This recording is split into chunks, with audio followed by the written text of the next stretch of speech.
В эфире телеканала «Якутия-24». Главные события уходящего дня. В студии работает Алексей Соколов. Здравствуйте. В Якутии отмечается рост заболеваемости ОРВИ и гриппа.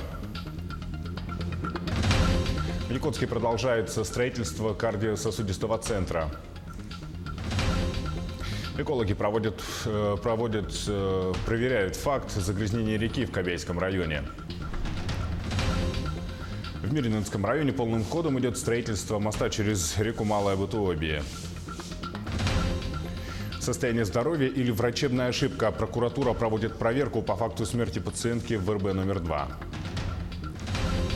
Итоги первого дня чемпионата мира по вольной борьбе неутешительны для якутских спортсменов.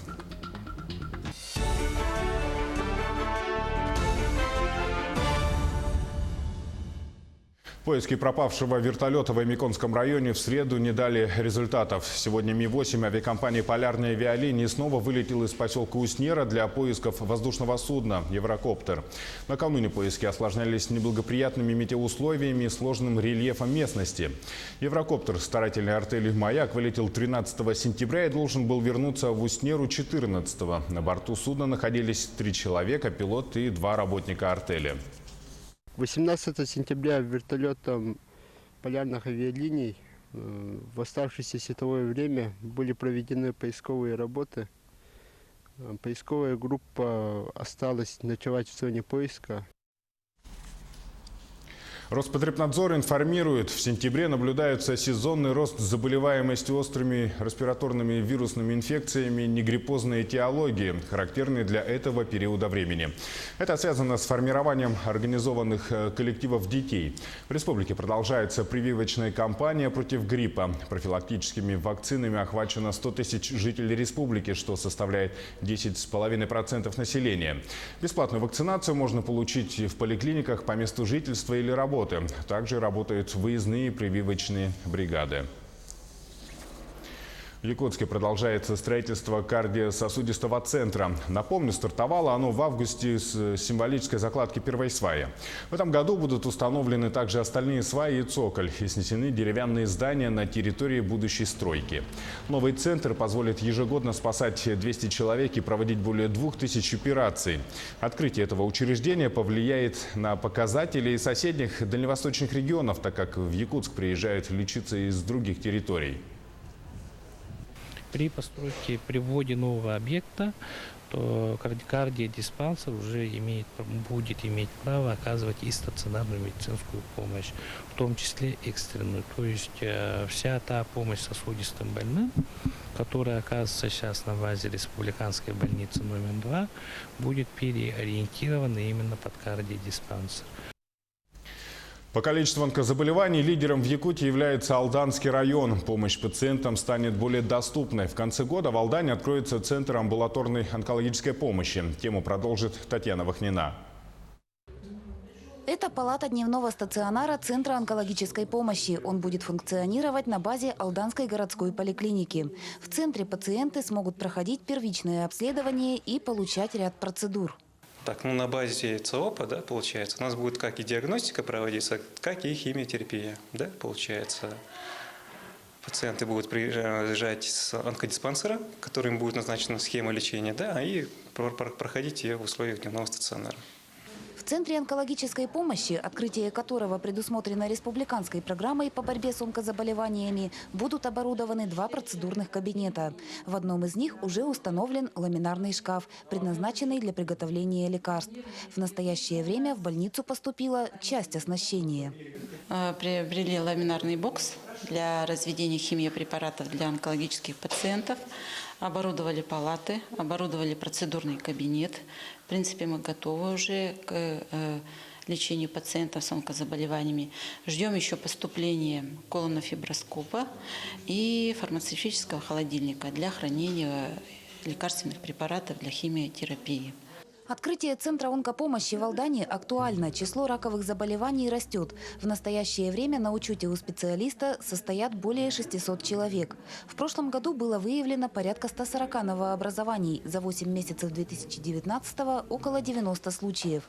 Стоит отметить, что на ранних стадиях рак не приговор. Однако онкозаболевания коварны бессимптомностью.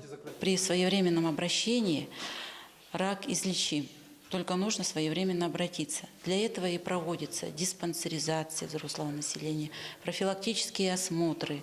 Практически 90% населения у нас должно быть охвачено этими осмотрами. Согласно статистике, в численном отношении большую часть занимает онкология легких. На втором месте – заболевания женской мочеполовой системы. Затем следует рак органов пищеварения. Ожидается, что Центр онкологической помощи начнет работу в конце года. Татьяна Вахнина, Сергей Шипачев, Александр Лукин, Алдан. Ну а сейчас небольшой блок рекламы. И смотрите далее на телеканале «Якутия-24». Экологи проверяют факт загрязнения реки в Кобяйском районе. В Мирнинском районе полным ходом идет строительство моста через реку Малая Бутуобия. Состояние здоровья или врачебная ошибка. Прокуратура проводит проверку по факту смерти пациентки в РБ номер 2. Итоги первого дня чемпионата мира по вольной борьбе неутешительны для якутских спортсменов. В эфире «Якутия-24» и мы продолжаем наш выпуск. Минэкология проверяет загрязнение недропользователей водных объектов в Кобяйском районе. Взяты пробы с рек Сереленди и ручья Порфировой. В Якутске проведут лабораторные исследования по определению загрязняющих веществ и дадут оценку качества воды. По данным министерства, рейдовая проверка прошла на основании видеообращения населения села Сибянкёль Кобяйского района о загрязнении водных объектов хозяйствующим субъектам компании «Прогноз». А в Нерюнгри прибыла рабочая группа во главе с первым заместителем министра экологии, природопользования и лесного хозяйства Семена Яковлева. Целью визита стал осмотр объектов и проведение заседания межведомственной комиссии по контролю проводимых мероприятий по устранению нарушений законодательства и снижению негативного воздействия на окружающую среду предприятиями Нерюнгринского района. Осмотр объектов промышленных предприятий прошел совместно с общественниками. Они и на этот раз были настроены решительно и ждали ответы на свои вопросы, которых накопилось немало. Смотрите, сейчас сбрасы идут не повышенное, так сказать, количество угля в Чульман, не так, как не соблюдая нормативы, потому что нет очистных. Сколько вы за это платите, за то, что вы, так сказать, превышаете положенные выбросы? Руководство компании «Колмар» на месте показало проделанную работу над усовершенствованием шломоотстойников. Напомним, во время визита в июне месяце Сахамина Афанасьева руководство компании приняло обязательство по ведению очистного сооружения для снижения негативного влияния на реку Дежневка в 2020 году. На сегодняшний день готова проектная документация, за разработку которой компания оплатила 10,5 миллионов. Также делегация посетила детские учреждения, где компания «Колмар» были установлены водоочистные системы. Согласно мирового соглашения, установили мы 8 очистных сооружений, гейзер Охта 3000. Чульман вы стоки не возите? Не возим мы. Говорят, что Это не мы. В детских садах «Лесная сказка», «Буратино», «Солнышко» и «Ласточка». И в детском доме «Вектор». Стоимость водоочистных установок и комплектующих к ним обошлась нам 1 600 000. Общественники обеспокоены многим. Так, по их словам, компания «Колмар» не вкладывается в социальное развитие поселка Чульман.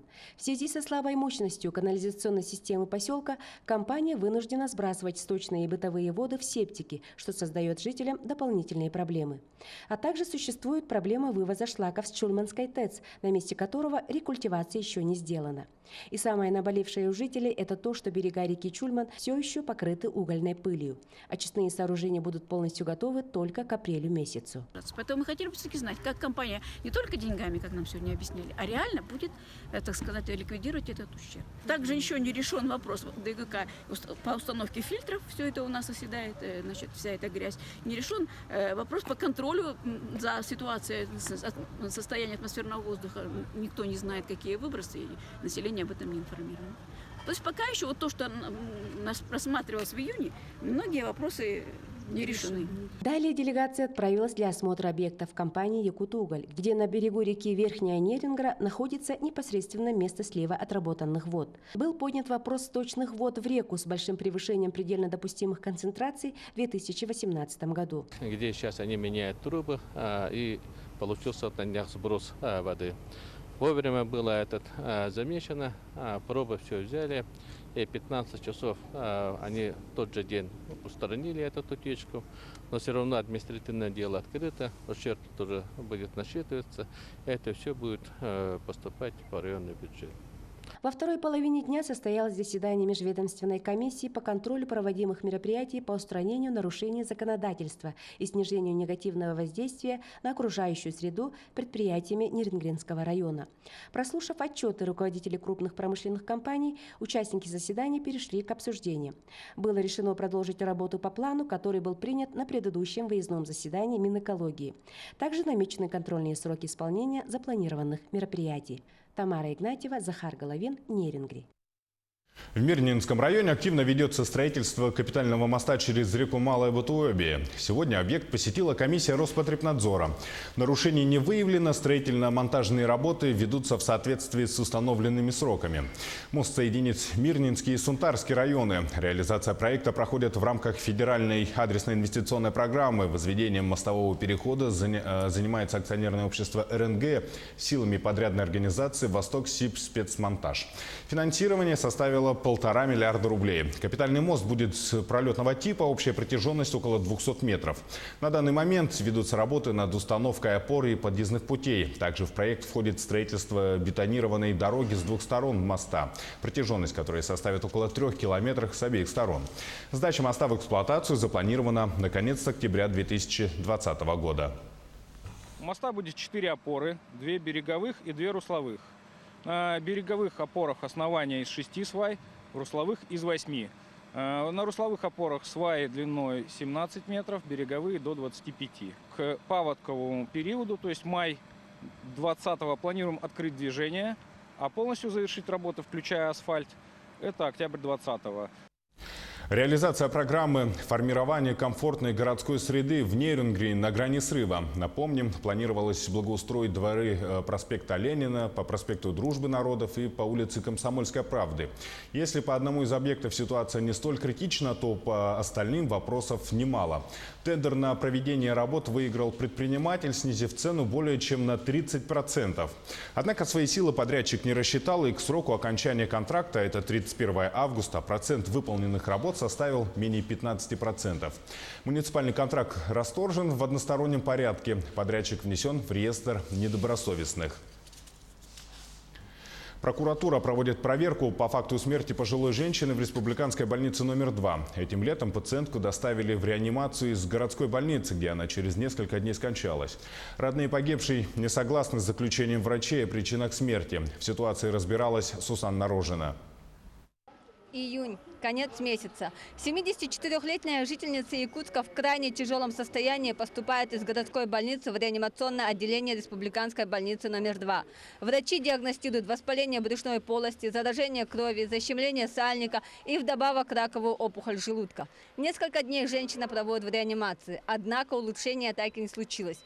Через 4 дня пациентка скончалась в отделении. Дочь, потерявшая единственного близкого человека, работой медперсонала осталась крайне недовольна. После операции были сделаны очень сильные нарушения. Непосредственно мне, допустим, как дочери пациентки, не говорилась истинная ситуация. Не говорилось то, что какие меры и действия проводятся. Повторное переливание крови не было сделано. Впрочем, проверка показала другое. Надзорные органы не выявили нарушений со стороны врачей. Она находилась у нас на лечении, ей оказана вся медицинская помощь, что подтверждается проведенной проверкой Министерства здравоохранения, которая была проведена буквально накануне, 2 или 3 недели назад мы получили результат, где указано, что медицинская помощь данной гражданке оказано в полном объеме. Помимо этого мы направили документы по запросу в Росздравнадзор для, видим, дублирующей проверки такой, да. Но как главный врач, да, как хирург по образованию, могу сказать, что этой пациентке оказана помощь в полном объеме, несмотря на мнение, скажем так, родственницы этой больной. Однако гражданка Белиос написала заявление и в правоохранительные органы. И медицинская экспертиза, опирающаяся на документы, которые здесь укрываются от меня, это абсолютно другое. Поэтому прокуратура вашими действиями врачебными уже занимается. Действительно, окончательную точку в этом деле теперь поставит независимая медицинская экспертиза. Результаты будут готовы только через полгода. А до тех пор гражданке Белиос с решением тех же правоохранительных органов запрещено входить в здание больницы из-за хулиганских действий. Мы продолжим следить за ситуацией. Сусанна Рожина, Георгий Григорьев, Якутск. Начался учебный год, а с ними и родительские собрания. Главный вопрос – сколько сдавать на нужды школы или детского сада? И родители по-прежнему платят за оргтехнику, ремонт и даже туалетную бумагу. Законны ли подобные сборы? В этом разбиралась Ольга Башук. Начнем, пожалуй, со статистики. ОНФ и Фонд национальные ресурсы образования провели опрос. Сколько стоит бесплатное образование? Участие в нем приняли более 1500 человек из 84 регионов страны. Согласно результатам исследования, в прошлом учебном году с родителей собирали в среднем 4425 рублей в год. Отмечу, что в эту сумму не входит покупка учебников, рабочих тетрадей и оплата питания в столовой. Так на что же уходят эти деньги? Чаще всего родителям приходится платить за ремонт школы или садика. Согласно опросу, за счет родителей образовательные учреждения приобретают мебель и шторы, моющие и чистящие средства, бутилированную воду и туалетную бумагу. А также родители оплачивают услуги охраны и даже труд уборщиц и подсобных рабочих. Отмечу, что больше всего обращений с жалобами на родительские поборы поступает из Краснодарского края, Челябинской области, Башкортостана, Крыма, а также из Московской, Воронежской, Тульской и Омской областей. А что думают об этом жители нашей республики? Каждый божий день. Каждый божий день. Было такое в школе, на ремонт класса. Да, сталкивались. Ну, это совершенно не нравится родителям. Как это... Получается, школа сейчас обеспечивает полностью детей по документам и по всем остальном, но ремонт до сих пор за свой счет делают родители. В кабинетах вешаются шторы, красится, все это стелится линолеум. Нет, поборов не было, нормально собирает. Это все для детей, наверное. Не помню, давно было. Не, ну в школах я слышал, да, собирают деньги. Когда я учился, собирали деньги пару раз там на ремонт. Сейчас сестра училась, не было, и как бы нет больше пока. В данный момент поборы прекратились, они теперь делают так называемые ярмарки, чтобы, значит, как бы на нужды класса собирают, родители также покупают продукты, все готовят, и дети потом продают. И эти деньги идут как бы на нужды класса, поэтому, я так думаю, поборы вроде бы как бы прекратились. И вот теперь, по-моему, уже второй год такой же в детских садах начали делать. Значит, а если родитель не участвует в ярмарке в школе, он должен нести 500 рублей. Нет, у нас детский сад «Солнышко» хороший, поэтому лишнего не берут. То, что на родительский комитет у нас посчитает нужным, советуется с родителями, и как бы все в добровольном порядке. И у меня сын уже не ходит в школу. Но раньше, да, каждое родительское собрание мы деньги ложили на ремонт класса. Поборы, они если госучреждение, то должно быть никаких поборов. Потому что бюджетом предусмотрено должно быть. Правильно? Но если частное, то уже это черт его знает, как там у них внутри. Действия руководства учебного заведения регламентирует федеральный закон об образовании в Российской Федерации. Согласно документу, на ремонтные работы, на содержание спортивных и игровых зон при учебных и дошкольных учреждениях, а также на благоустройство прилегающей территории средства обязаны выделять местные власти. То есть родители не должны платить за ремонт класса или группы в детском саду и за покупку деревьев для высадки. Кроме этого, в школах не могут требовать от родителей деньги на покупку учебников, приобретение мебели и инвентаря и заработную плату уборщиц или охранников. И в заключение расскажу, куда жаловаться, если в школе или детском саду, который посещает ваш ребенок, поборы – обычное дело. В первую очередь следует обратиться к руководству учебного учреждения с требованием разъяснить, на основании чего происходит сбор средств, и желательно попросить письменный ответ. Если директор проигнорировал ваш запрос и поборы по-прежнему остались, необходимо обратиться в одно из следующих ведомств – прокуратуру, муниципальный комитет образования, администрацию, полицию или Министерство образования. В некоторых случаях родители опасаются, что после оформления жалобы может пострадать их ребенок. В такой ситуации в заявлении следует указать требования о неразглашении данных. Отмечу, что законодательством для сотрудников образовательных учреждений за подобные сборы предусмотрены следующие санкции. Ограничение свободы либо принудительные работы сроком до 4 лет, арест на полгода или денежное взыскание, максимальная сумма которого 80 тысяч рублей. Представители власти неоднократно заявляли о том, что родителям не следует закрывать глаза на поборы. Нужно помнить о праве каждого ребенка на бесплатное образование и заявлять о нарушениях, чтобы в будущем исключить такой прецедент.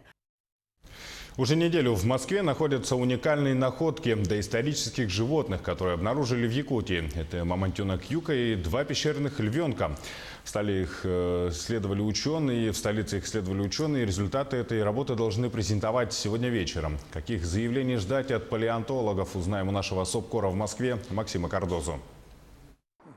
Сегодня вечером в Москве состоится пресс-конференция палеонтологов из Якутии, которые привезли сюда, в столицу, на выставку мумии 2 пещерных львят Бориса и Спартака, которых нашли на севере нашей республики в прошлом и позапрошлом годах. И, конечно же, они вызывают огромный интерес не только у обывателей, но и у научного мира. Год назад еще были проведены первые исследования, и уже тогда стало понятно, что эта находка станет судьбоносной. Например, в понимании того, как выглядели эти животные. До этого экстерьер этих больших кошек древних был понятен только по рисункам древних людей, которые нашли во Франции. И вот теперь эти львята могут представить научному миру доказательства того, что вот шкурка у них была такого вот пепельного цвета. Ученые говорят, что были вкрапления, так же, как у современных волков. Но давайте послушаем, что по этому поводу говорят сами эксперты. У них уже такая взрослая шерсть. Из-за этого они сейчас очень красиво выглядят. И мы, возможно, сможем узнать, как выглядели пещерные львы. Львы уникальные. Интерес ученых к этим львятам огромный. Мы уже работаем большим коллективом от Японии, США, Швеции, там очень много ученых задействованы. И мы надеемся, что будут получены качественные результаты.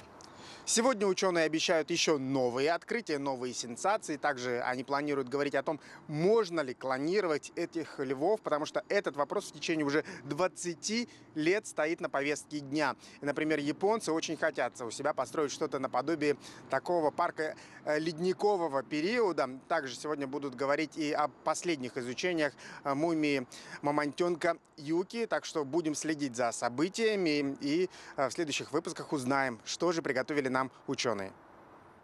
Все 3 якутских борца сегодня проиграли в первом круге чемпионата мира по вольной борьбе, который стартовал в Казахстане. В весе до 57 килограммов выступали Владимир Егоров и Владислав Андреев, а Нюргун Скрябин в весе до 65 килограммов.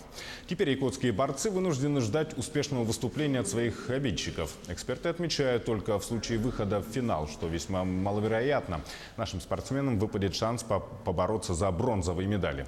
Этот чемпионат мира особенный, на нем спортсмены разыгрывают путевки на Олимпийские игры, которые пройдут в Токио в 2020 году. На них пойдут спортсмены, занявшие с 1 по 5 место. Далее эфир нашего телеканала продолжит дайджест событий Ленского района. И я передаю слово моему коллеге Сергею Евсюкову.